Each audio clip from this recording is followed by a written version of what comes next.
Good morning to all of you. Welcome in knowledge on channel. आप इस channel को subscribe and share करें जिससे अधिक से अधिक स्टूडेंट बेनिफिट उठा सके। आज हम क्लास 6 का एक important chapter source of food के बारे में पढ़ेंगे, जो आपके बुक में एक चैप्टर नंबर 1 है।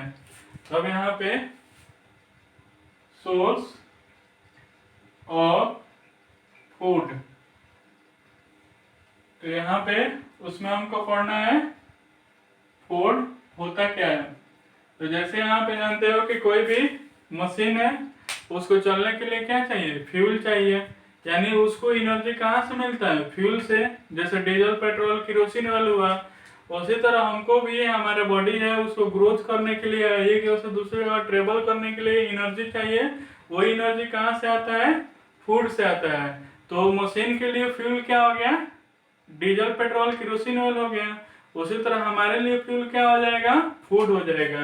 तो यहाँ पे it is a fuel of living organism.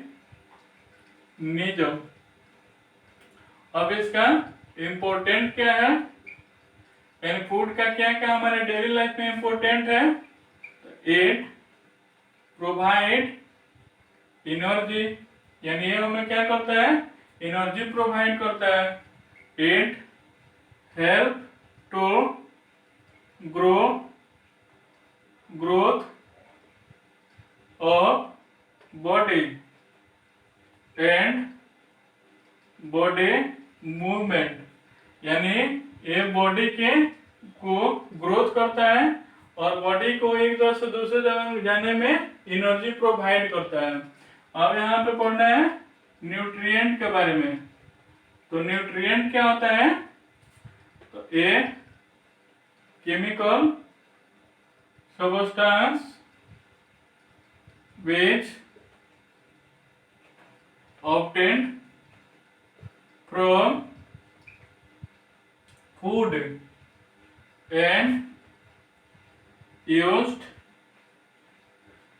for and used for different function of our body। यानी ये क्या होता है कि न्यूट्रिएंट क्या होता है कि ये chemical substance which obtain from food, यानी फूड से ऑब्टेन किया जाता है और उसका यूज हमारे बॉडी में डिफरेंट फंक्शन में होता है। जैसे एग्जांपल में इसमें क्या आता है न्यूट्रिएंट में, जैसे कार्बोहाइड्रेट है, तो कार्बोहाइड्रेट का फंक्शन क्या होता है, एनर्जी प्रोवाइड करना। उसी तरह यहाँ पे प्रोटीन है, तो प्रोटीन का फंक्शन क्या होता है, बॉडी बिल्डिंग में होता है। उसी तरह यहाँ पे ये विटामिन है, विटामिन क्या होता है, इसका फंक्शन क्या होता है, तो प्रोटेक्ट फ्रॉम डिजीज होता है, यानी डिजीज से प्रोटेक्ट करना होता है। उसी तरह यहाँ पे मिनरल है, तो मिनरल का काम क्या होता है, मेक बॉडी स्ट्रॉन्ग, यानी बॉडी को स्ट्रॉन्ग बनाने का काम करता है। और उसके बाद यहाँ पे फैट है, तो अगर मोर अमाउंट ऑफ एनर्जी, यानी अगर हमारे बॉडी में अधिक अमाउंट में एनर्जी चाहिए तो उस कंडीशन में कौन प्रोवाइड करता है, फैट प्रोवाइड करता है। अब यहाँ पे एक पढ़ना है इंग्रेडिएंट ऑफ फूड। इंग्रेडिएंट का मीनिंग क्या हुआ कि जैसे घर में अगर रोटी बनाते हो तो रोटी के लिए क्या चाहिए, आटा चाहिए। उसी तरह वाटर चाहिए, तो रोटी का इंग्रेडिएंट क्या हो जाएगा, तो तुम्हारा आटा और वाटर हो जाएगा। उसी तरह यहाँ पे अगर मान लो ईंट बना रहे हो तो ईंट बनाने के लिए क्या चाहिए, सॉइल चाहिए, वाटर चाहिए। तो इसलिए ब्रिक का इंग्रेडिएंट क्या हो जाएगा, सॉइल एंड वाटर। यानी ये क्या होगा, basic requirement which used to make food। For example अगर यहाँ पे ब्रेड है तो ब्रेड के लिए क्या चाहिए, जैसे आटा हो गया, वाटर हो गया। उसी तरह यहाँ पे मान लो अगर यहाँ पे अगर एग्जांपल ले लेते हो अगर ब्रिक का, तो ब्रिक तुम्हारा क्या आ जाएगा, स्वेल और वाटर हो जाएगा। उसी तरह यहाँ पे एग्जांपल ले लो खीर का, तो खीर में क्या आ जाएगा, शुगर हो गया, उसके बाद मिल्क हो गया, उसके बाद राइस हो गया। तो किसमें एक क्या हो जाएगा, इंग्रेडिएंट ऑफ फूड। तो यहाँ पे कोई फूड दिया रहेगा, पूछेगा उसका इंग्रेडिएंट क्या है, तो जिससे मिल्क बना रहता है वही उसका क्या होता है, इंग्रेडिएंट होता है। अब यहाँ पे सोर्स ऑफ फूड, तो फूड तुम्हारा क्या होता है, हमें एनिमल से भी मिलता है और प्लांट से भी मिलता है। जैसे प्लांट से तुम्हारा क्या हो जाएगा, प्लांट से क्या होगा कि जैसे यहाँ पे जैसे कोई भी फ्रूट है तो कहाँ से आता है, प्लांट से। एनिमल से क्या आ जाएगा कि जैसे मिल्क है, मिल्क है, फ्रूट है, वेजिटेबल है। और जैसे मिल्क है उसी तरह हनी है, तो ये सब तुम्हारा क्या आता है, एनिमल से आता है। तो प्लांट कैसे फ्रूट और वेजिटेबल प्रोवाइड करता है, तो by the process of photosynthesis.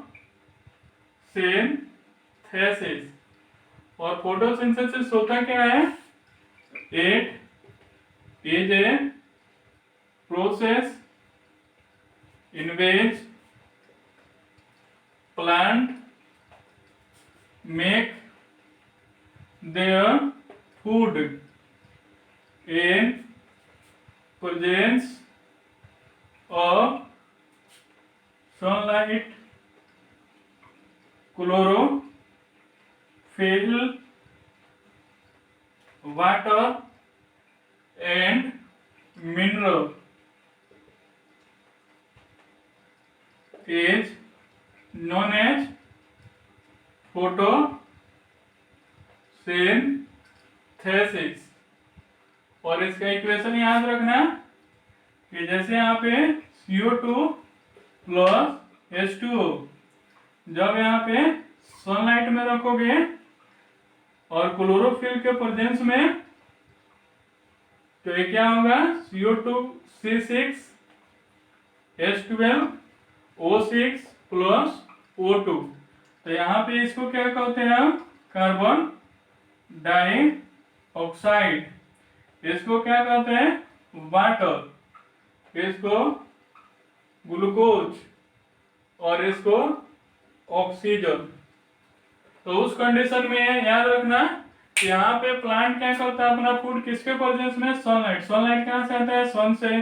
Chlorophyll कहाँ पे रहता है, लीफ में। वाटर एंड मिनरल कहाँ से आता है, अर्थ से। तो इसके प्रेजेंस में अपना फूड प्रिपेयर करता है, तो उस प्रोसेस को क्या कहता है, फोटोसिंथेसिस।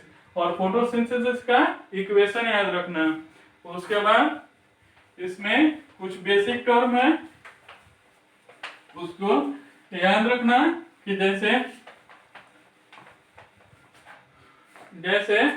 एक आता है प्रोड्यूसर, एक कंज्यूमर और एक डिकम्पोजर। तो प्रोड्यूसर क्या होता है, तो मेक देयर ओन फूड, यानी वो ऑर्गेनिज्म जो अपना फूड खुद प्रिपेयर करता है उसको हम प्रोड्यूसर कहते हैं। जैसे एग्जांपल में प्लांट, यानी प्लांट क्या करता है, अपना फूड खुद प्रिपेयर करता है, तो इसको प्रोड्यूसर में रखते हैं। कंज्यूमर में क्या होता है, कंज्यूम फूड बाय प्रोड्यूसर, यानी जो प्रोड्यूसर के द्वारा जो फूड प्रिपेयर किया जा रहा है वो यानी प्रोड्यूसर के द्वारा जो फूड प्रिपेयर किया जाता है उसको जो कंज्यूम यानी उसको जो खाता है उसको कंज्यूमर कहते हैं। तो कंज्यूमर में कौन कौन आता है, जैसे कार्निवोरस एक हर्बीवोरस बोरस और एक ओमनीवोरस। तो हर्बीवोरस में कौन सा है? कार्निवोरस में जो फ्लेश यानी जो मीट मछली को खाए उसको कार्निवोरस, यानी जो अदर ऑर्गेनिज्म को खाए उसको कार्निवोरस। हर्बीवोरस में जो ग्रीन प्लांट को खाए उसको हर्बीवोरस, और जो ग्रीन प्लांट के साथ साथ ये फ्लेश को भी खाए उसको हम ओमनीवोरस। तो कार्निवोरस में क्या आ जाएगा कि जैसे लायन हो गया, उसी तरह टाइगर हो गया, तो ये सब तुम्हारा क्या आ जाएगा? कार्निवोरस हो जाएगा। हर्बीवोरस में जैसे हो जाएगा काऊ हो गया, ऑक्स हो गया, बफेलो हो गया, तो ये सब तुम्हारा क्या आ जाएगा? हर्बीवोरस। ओमनीवोरस में क्या आ जाएगा कि जैसे ह्यूमन बीइंग हो गया एंड एनिमल, यानी ह्यूमन बीइंग यानी हम लोग जो आते हैं वो किस में आते हैं? ओमनीवोरस में। उसके बाद डिकम्पोजर का क्या काम होता है? It decompose the dead part of producer and consumer, यानी प्रोड्यूसर एंड कंज्यूमर का एक अपना लाइफ होता है, जिस लाइफ पीरियड के बाद वो तुम्हारा क्या होता है? डेड कर जाते हैं यानी मर जाते हैं, तो उसको डिकम्पोज यानी सड़ाने गलाने का काम कौन करता है? डिकम्पोजर। तो इसमें कौन कौन आता है? तो जो भी बैक्टीरिया है और फंगस है वो इसको सड़ाने गलाने का काम करता है, तो उसको हम किस में रखेंगे? डिकम्पोजर में रखेंगे। अब यहाँ पे एक है स्कैवेंजर। तो ये क्या होता है कि organism which depend upon dead and decaying part of living organism, यानी लिविंग ऑर्गेनिज्म का जो डेड एंड डिसेइंग पार्ट है उस पे अपने फूड के लिए उस पे अगर अपने फूड के लिए वो डिपेंड है तो उसको हम क्या कहेंगे? स्कैवेंजर कहेंगे। जैसे एग्जांपल में बैक्टीरिया हो गया या फंगस हो गया। जैसे एग्जांपल में देखते हो कि जैसे यहाँ पे कोई लकड़ी है या कोई ह्यूमन बीइंग है, अगर उसका बॉडी डेड हो जाता है तो उसके बॉडी में कुछ दिनों के बाद देखते हो तो छोटे छोटे क्या होता है? माइक्रो ऑर्गेनिज्म, यानी छोटे छोटे कीड़े मकोड़े लग जाते हैं। तो उसे जो छोटे छोटे माइक्रो ऑर्गेनिज्म रहता है उसी को हम क्या कहते हैं? स्कैवेंजर कहते हैं। उसके बाद पैरासाइट। तो पैरासाइट क्या होता है? तो ये organism which depend upon other living organism of